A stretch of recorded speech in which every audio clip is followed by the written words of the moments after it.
നിങ്ങൾക്ക് എന്താ അർത്ഥം മനസ്സിലാത്ത? ഹാഹു ഹി ആണോ? കേട്ടോ, ഹാഹു ഹീ ഹൈ, ഹാഹു ഹീ ഹൈ. അത് ഞങ്ങളെ നേതാക്കന്മാരായ ഔലിയാക്കൾ ചൊല്ലിയ ദിക്റാണ്. ഔലിയാക്കൾ എന്ന് പറഞ്ഞാൽ ആരാണ്? അവരെ മനസ്സ് പൂർണ്ണമായി അള്ളാഹുവിൽ ലയിച്ചവരാണ്. ആ ലയിച്ച മഹാന്മാർ ഇവിടെയുള്ള ദുന്യാവിലുള്ള സൃഷ്ടികളെ ഒന്നും അവർ വില വെക്കുന്നില്ല, അവരതിനെയൊന്നും കാണുന്നില്ല. എന്നാ എന്തുകൊണ്ട്? അതൊന്നും ഇവിടെ നിലനിൽക്കുന്നതല്ല.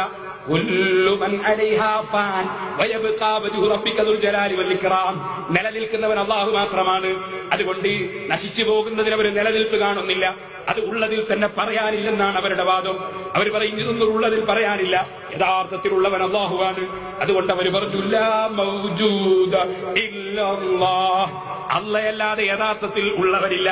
മറ്റുള്ളതൊക്കെ അള്ള ഉണ്ടാക്കിയിട്ടുണ്ടാകുന്നതാണ്, അള്ളാഹുവിനെ ആശ്രയിച്ച് നിലനിൽക്കുന്നതാണ്. യഥാർത്ഥത്തിലുള്ളവൻ അള്ളാഹുവാണ്.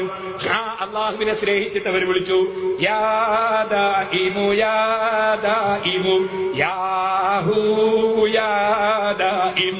നിലനിൽക്കുന്നവനായ അള്ളാഹുവേ, നിലനിൽക്കുന്നവനായ അള്ളാഹുവേ, യാ ഹൂ, ഹൂ എന്ന് പേരുള്ളവരെ. ഖുർആനിൽ അല്ലാഹു തആല അവനെ സംബന്ധിച്ച് ഹൂ എന്നൊരു സ്ഥലത്തല്ല, രണ്ട് സ്ഥലത്തല്ല, ലാ ഇലാഹ ഇല്ലാ ഹൂ ഖുർആനിൽ കാണാം. ഇല്ലല്ലാഹു എന്ന് പറയുന്ന സ്ഥലത്ത് അല്ലാഹു എന്ന് പറയാതെ ഇല്ലാഹു ഖുർആനിൽ കാണാം. ഖുൽ ഹുവല്ലാഹു അഹദ്, അതേ ഹൂ എന്ന് കാണാം, അള്ളാഹിന്റെ പേരാ. അങ്ങനെ ഹൂ എന്ന അള്ളാഹിന്റെ പേരാണ്. ഇമാം റാസി തഫ്സീറിൽ പറഞ്ഞിട്ടുണ്ട്. ഔലൈമാര് കിതാബ് ഓതി പഠിക്കണം, ആലിമീങ്ങൾ എടുത്ത് പഠിക്കണം. അപ്പൊ ഹൂ എന്ന അള്ളാഹിന്റെ പേരാണ്. യാ ദാഇമു, ഓ നിലനിൽക്കുന്നവനായ അള്ളാഹുവേ, യാ ഹൂ, ഹൂ എന്ന് പേരുള്ളവനെ. ഹോ മര്യാദ അതെല്ലാവർക്കും. ഹാ ഹീ ഹൂ ഹൈ. ഔലിയാക്കൾ അള്ളാഹിനെ സ്നേഹിച്ചില്ല ദിക്റാ. അർത്ഥം അറിഞ്ഞൂടെ? പഠിച്ചോ. ഹാ അറിയണം. ഹാ അല്ലാഹു തംബീഹ് കണ്ടില്ലേ? അൽഫിയൻ ഓതണോ? ഹാ അറിയണം, ഹാ അറിയണം. ഹൂ അല്ലാഹു ആകുന്നത്. ഹീ പറയണം. ഹീ എന്ന് പറഞ്ഞാൽ പറയണം. പഠിച്ചോ, അറബി പഠിച്ചോ. ഹീ പറയണം. ഹൈ, അല്ലാഹു എന്നും ഹയാത്തുള്ളവനാണ്, ഒരിക്കലും മരണം സംഭവിക്കാത്തവനാണ്.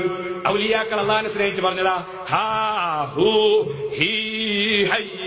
ഹാ അറിയണം, ഹൂ അല്ലാഹു തആല, ഹീ പറയണം, ഹൈ അല്ലാഹു തആല എന്നും ഹയാത്തുള്ളവനാണ്. മൗലവി അർത്ഥം വെച്ച് ഹാ അവള്, ഹൂ അവന്, ഹീ ഇവള്, ഹൈ ഹയാത്തുള്ളവനാണ്. അല്ല മൗലവി, നിങ്ങളെ മനസ്സിൽ എപ്പോഴും അവളെ പള്ളിയിൽ കൊണ്ടുവരണോ, അവളെ ഓഫീസിൽ കൊണ്ടുവരണോ, അവളെ സ്റ്റേജിൽ കൊണ്ടുവരണോ, അവളെ റൂമിൽ കൊണ്ടുവരണോ, ഇതാ ചിന്ത. അപ്പൊ ഏത് ഹാക്കും അവള് അർത്ഥം കിട്ടുക. കാരണം മനസ്സിൽ ഇതന്നല്ലേ ഉള്ളത്. എന്ത് അവള് അവള് അവള് ഇവള് ഇവള് ഇവള് ഈ ചിന്തയും വെച്ച് നടന്നാൽ ഔലിയാക്കളെ ഭാഷ മനസ്സിലാവില്ല.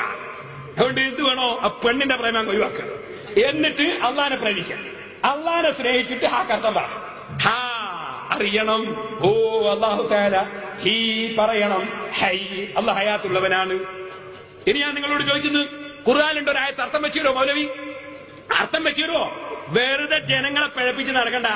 ഹാ അൻതും ഉലാഇ തുഹിബ്ബൂനഹും, ഖുർആനിലുള്ളതാ, ക്യാൻസൽ ചെയ്യാനൊന്നും പറ്റൂല. ഞങ്ങളെ റാത്തീവിലല്ല, ഖുർആനില.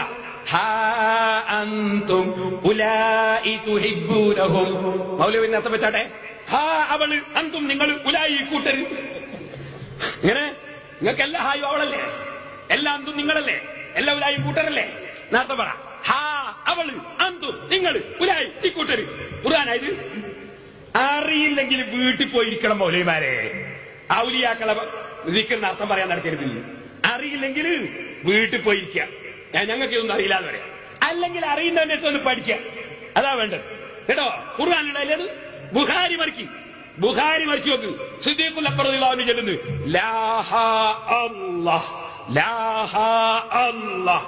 ബുഖാരിയിലില്ലേ? ഇല്ലാന്ന് പറയത്തൊരു മൗലവി സിദ്ദീഖുൽ അക്ബർ അങ്ങനെ പറഞ്ഞിട്ടില്ല.